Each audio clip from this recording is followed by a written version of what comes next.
Want to remind everyone to download, rate, and subscribe to the 415ers. 5 stars are appreciated. Evan Giddings and Marc Grandy coming at you. I'm on social at eGiddings10. Marc is on social at Marc Grandy. Marc with a C, Grandy with an I. Well, that kind of takes us into, I think, the play calling of Shanahan, because, look, obviously you don't want to risk any further damage to a guy like Christian McCaffrey with the knee irritation. Obviously, you don't want to risk any further injury to a guy like Deebo Samuel, although a quad contusion sounds far less significant than anything knee related when it comes to a running back, and especially one of McCaffrey's um, value to the 49ers. But I don't know. I was kind of going back and forth on Shanahan, Marc. Like, I would probably give him like a B minus for today if we had to give a grade. And I would give him a B minus because outside of the second half, I sort of understand why he played it the way he did. Although I do wonder how he would have played it if maybe Kamara doesn't fumble, maybe they get in, cut it 13-7, if he decides to get more aggressive after that or not. I think he just leaned on his defense and rode them out. But in the first half, we saw Shanahan go forward on 2 fourth downs, and we saw him get one of them, obviously the one that led to a field goal on the first drive, which maybe people weren't happy about, and then one on the fourth drive of the first half, the second to last drive of the half, where, on third down, he kind of creates a play for Jawan Jennings that doesn't go anywhere. I know people were mad about Christian McCaffrey on the other side being open, but to me, that's a play set up by Shanahan. So Christian McCaffrey is supposed to be the decoy, goes to Jennings. And then on the fourth down, they run this sort of action like this designed for George Kittle that turns into nothing. The Saints cover it up. Jimmy Garoppolo tries to run for it. He doesn't come short of the goal line. It's still 3-0, right before the half there. I can't fault Shanahan for the aggression, and that's to me where he is more of a B or a B plus. But the play calling still leaves a lot to be desired for me, and that's where the play calling is more of a C or a C plus. The aggression and the trust in his team gets him to the B minus. But Marc, I'm sure he's going to catch a lot of flack this week for not producing points in the red zone, which was the issue against the Chargers, wasn't against Arizona.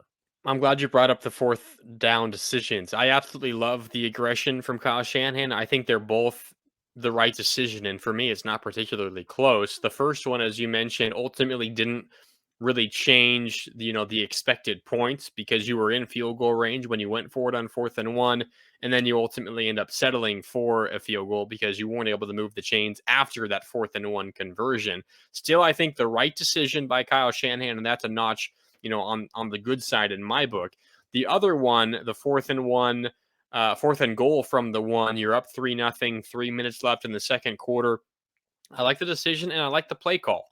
It was a play action fake out of the shotgun, and Garoppolo kind of rolls to the right. You mentioned his first option was George Kittle.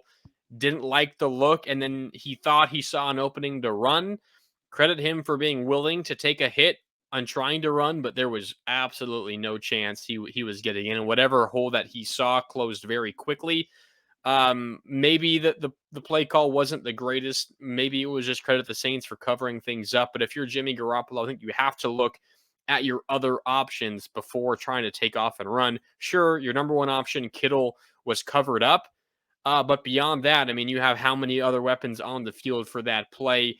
I believe it was Christian McCaffrey in the backfield. Oh, and actually, no, Christian McCaffrey was not on the field on that one. But you have Deebo Samuel, you have Juwan Jennings, who's been a go-to target for Garoppolo on third downs. He can certainly be of use on fourth down.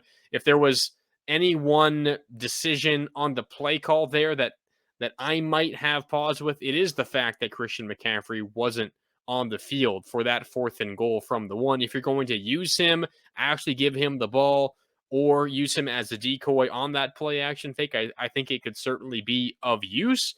But overall, I like the decision to go for it. I don't mind the play call. I think the Saints were probably expecting run, play action, fake, probably a good thing to call. It just ultimately didn't work out. And Jimmy Garoppolo maybe deciding to take off and run just a beat too early. He probably could have looked elsewhere after Kittle, but he decided to take off and run, and ultimately he falls short. So it stays 3-0. But I am a gigantic fan of Kyle Shanahan deciding to go for it on both of those situations. I think we're seeing him learn and kind of evaluate some of the decisions he's made in the past, not just this season, but years past. He's been really slow to kind of come around to this analytics wave, and I'm not saying fully embrace it. But his decisions to go for it on these fourth and shorts, we would not have seen that back in 2019. It's not always going to work, but the math suggests it will work more often than not. And I am glad that Kyle Shanahan is now more willing to make those sorts of decisions. The math suggests it, but the play calling to me does not as much. And that's maybe why I understand why Kyle's been conservative. Not that he doesn't have trust in his own playbook, but I think with the identity of this team being its defense, he also recognizes how much more valuable points can be against a team like New Orleans. Now, that's going to change, obviously, next week when you're looking at a Miami team that can put up points in a Ugh. hurry and teams that you might face in the playoffs that can score in bunches. But, like, that the play calling to me is interesting. You mentioned Christian McCaffrey not being on the field on fourth down. Well, Deebo Samuel also wasn't on the field on fourth down because the play before on third was the play where he got hurt and then had to leave. So you're missing arguably your two best playmakers on that fourth down, which you run to the third best, I would identify as Kittle, and it doesn't go anywhere, so you don't get it. But the play before goes to Juwan Jennings. The play before that goes to Elijah Mitchell. Like, I mean, I understand Elijah Mitchell's, kind of a bruising running back, but using Christian McCaffrey as a decoy on third down when he doesn't see the rock on the two previous plays, to me, leaves a little bit of a question. The field goal in the opening drive that they didn't turn into a touchdown despite converting a fourth down. I do think you could come down Jimmy Garoppolo's road a little bit. There was a pass that was deflected. They said it was intended for George Kittle. In my mind, that was supposed to go to Ayuk, who was behind Kittle in the corner of the end zone, who may or may not have been open. He was certainly more open than Kittle, who was covered. So that's a play where you could say the quarterback didn't make it. Jimmy decides to, after a 1st and 9 run for McCaffrey that gets you to the 5, throw it through the back of the end zone. Don't want to make a turnover-worthy throw there. But, like, there seems to be, I guess, a lack of intention to get your best playmakers the football when it counts. And I think that's, for me, Mark, where I would have a question for Shanahan. And maybe he just says simply, hey, look, New Orleans is a good defense. They're going to take McCaffrey away from us on any single given play. So we'd rather use him as a decoy and get one of our other guys open. I I hear you. I do also think he deserves credit, Shanahan, that is, for being flexible with his play calling. This is a guy in Kyle Shanahan. It's no secret he likes to run the ball, and he likes to develop and establish that run game and then use play action off of it. The run game was not working. It was not working at all early in the game. And he tried it through the first quarter and then the first play on first down of the second quarter for the 49ers. 7 offensive plays on first downs, 5 of them were runs. So it was relatively conservative early on early downs for the 49ers, which is par for the course. But after he, got a decent sample size of the run game and it was not working, he flipped the script. And it's something that he hasn't always been willing to do. You look at most of that second quarter, Kyle Shanahan, after 5 of the first 7 first down plays were runs, from that moment on, 9 for the 49ers of their next 13 first down plays were passes. And it ultimately resulted in that touchdown to Juwan Jennings, which we talked about, maybe could have been deflected and incomplete or picked. Regardless of the result, that willingness for Kyle Shanahan to kind of change his game plan and go with the passing game, which was working a bit more in the first half than the run game. Certainly, I know he went away from it in the second half because of what we've already talked about, all the situations of the game. But him showing that willingness to kind of adjust on the fly in the first half, be aggressive with the passing game, and help it, be a reason why you got out to a 2-score lead. I think he deserves some credit for that. And maybe it's relatively simple and you don't think that's worth applauding, because if your run game isn't working, you should throw the ball. But I think Kyle Shanahan has tended to be really tough to convince him to move away from the run game like he did in the first half. So I think he deserves a bit of credit for that. Maybe it's not the biggest play or the biggest decision or the biggest reason the Niners won, but I do think on multiple occasions we now are seeing Kyle Shanahan being willing to maybe have his previous beliefs or thoughts challenged and adjust off of that. Because I don't think we've seen that much throughout his 49ers career, even when the run game had been struggling. But he made that decision pretty clearly in this first half against this team here today. Yeah, and that's why I think a B minus is probably what I would give him. Like I think there were things that went under the radar that he did well, and there were things otherwise that I I would want to see more from. Um, pardon me. I do want to get to our game balls before we wrap this thing up, Mark. For me, the game ball, we kind of mentioned him a little bit throughout, sprinkled on offense, but it's Juwan Jennings. And it's specifically through the last drive of the first half for the 49ers. Juwan Jennings has quietly established himself throughout his time in San Francisco as a nice third down option, kind of a safety blanket for Garoppolo. But I don't think we saw it any more so than on that final drive of the first half, and especially with his line compared to other receivers today. So on a 3rd and 10 with a minute 38 left in the first half, Garoppolo, on a nice ball, mind you, fits it in over the middle to Juwan Jennings, who picks up a first down and a 13-yard gain. Then the next play right after that, 1st and 10, goes to the left side to an open Juwan Jennings, who turns it upfield, 9 yards of yak for a 12-yard gain. And then after the Elijah Mitchell 32-yard touchdown score that was nullified by the Kittle holding, which we talked about early in the episode, he gives it up the middle to Mitchell. Second timeout with about 42 seconds left. After another run to Mitchell, they have to burn their third timeout, so none left at the 23-yard line. Garoppolo goes to Jennings on the right side and then gets hit out of bounds. So he gets some help from Chris Harris Jr., who had a tough day for the Saints. That tacks on an extra 6 to get them down inside the 10-yard line, in which, of course, we talked about the play that was tipped by Tyrann Mathieu. It goes to Juwan Jennings.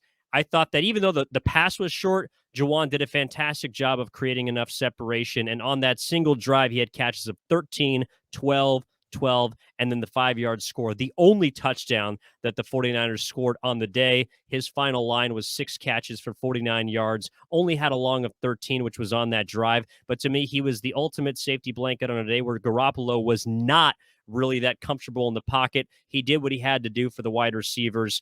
Even though he wasn't the leading receiver, he would get my game ball. That's a good game ball. Yeah, 6 catches, 49 yards, as you mentioned, 4 catches, 42 yards, and the touchdown on that drive alone. That was the Juwan Jennings drive.